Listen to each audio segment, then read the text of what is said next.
Timnas Indonesia arahan Sinteyong harus segera melupakan hasil pahit ketika bertandang ke markas Irak, di mana dalam waktu dekat mereka akan melakoni laga tandang babak kualifikasi Piala Dunia 2026 melawan Filipina. Menghadapi sesama wakil ASEAN, Timnas Indonesia diharapkan mampu memberikan yang terbaik di lapangan.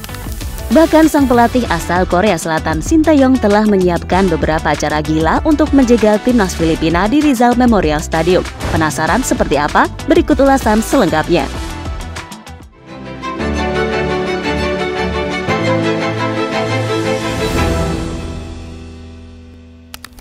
Pressing tinggi. Jika saat melawan Irak, para pemain kita selalu ditekan karena kualitas pemain yang kalah jauh membuat pasukan Sinteyong kalah segalanya. Mulai dari penguasaan bola, duel-duel di lapangan, hingga finishing, Timnas Irak lebih unggul dari pemain Indonesia.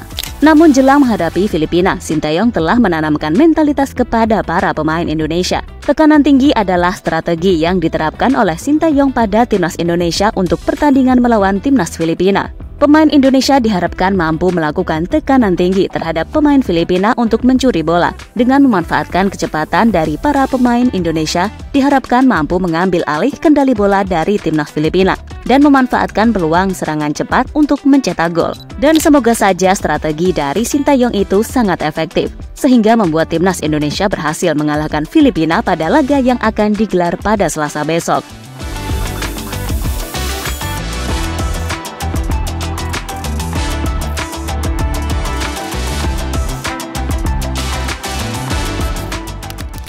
Taktik rotasi formasi. Sinteyong terkenal dengan kemampuannya dalam merotasi formasi taktis pada tim yang ia latih. Strateginya adalah memaksimalkan kekuatan pemain dengan mengubah rute permainan yang biasa dilakukan. Pada pertandingan yang akan digelar di Rizal Memorial Stadium tersebut, Sinteyong menerapkan formasi menyerang 3-4-3 yang cukup jarang digunakan oleh Timnas Indonesia. Formasi tersebut membuat lawan sulit dalam mengantisipasi serangan balik cepat dari Timnas Indonesia. Atau bisa berubah dengan formasi 5-3-1 ketika Timnas mendapatkan serangan dari tim lawan. Hal itulah yang diyakini bakal membuat permainan Filipina sulit berkembang, sehingga bisa dimanfaatkan para pemain Timnas untuk mencuri poin pertama di babak kualifikasi Piala Dunia 2026 usai dikalahkan Timnas Irak. Manfaatkan para pemain naturalisasi. Satu hal yang sangat penting dalam memanfaatkan pemain naturalisasi adalah membina keharmonisan dalam tim. Sinteyong berhasil menciptakan lingkungan yang positif dan kondusif bagi para pemain naturalisasi untuk beradaptasi dengan pemain lainnya, termasuk memastikan pemahaman taktik yang tepat, membantu komunikasi yang solid, dan menghilangkan batasan antara pemain naturalisasi dan pemain asli Indonesia. Dengan menyatukan tim, Sinteyong berhasil mengoptimalkan potensi para pemain naturalisasi. Sinteyong adalah pelatih yang sangat teliti dalam mengamati kelebihan dan kelemahan setiap pemain. Dalam hal ini, dia mampu mengidentifikasi kelebihan dan kemampuan khusus yang dimiliki oleh setiap pemain naturalisasi.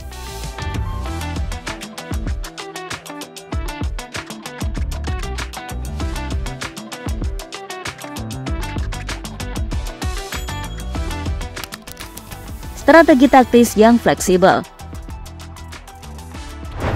Sinteyong dikenal memiliki kemampuan taktis yang hebat dan fleksibel. Dia mampu mengubah strategi permainan dan formasi taktis sesuai dengan kebutuhan pertandingan.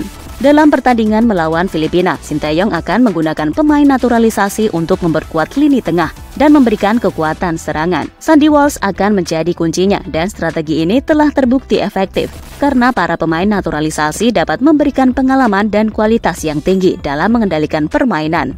Dengan memanfaatkan kecerdasannya dan belajar dari kesalahan ketika dikalahkan Irak dengan skor telak 5-1, Sinteyong akan menggunakan taktik rotasi formasi, tekanan tinggi, penggunaan pemain muda, dan studi mendalam terhadap lawan, bertujuan untuk menciptakan kemenangan bagi Timnas Indonesia.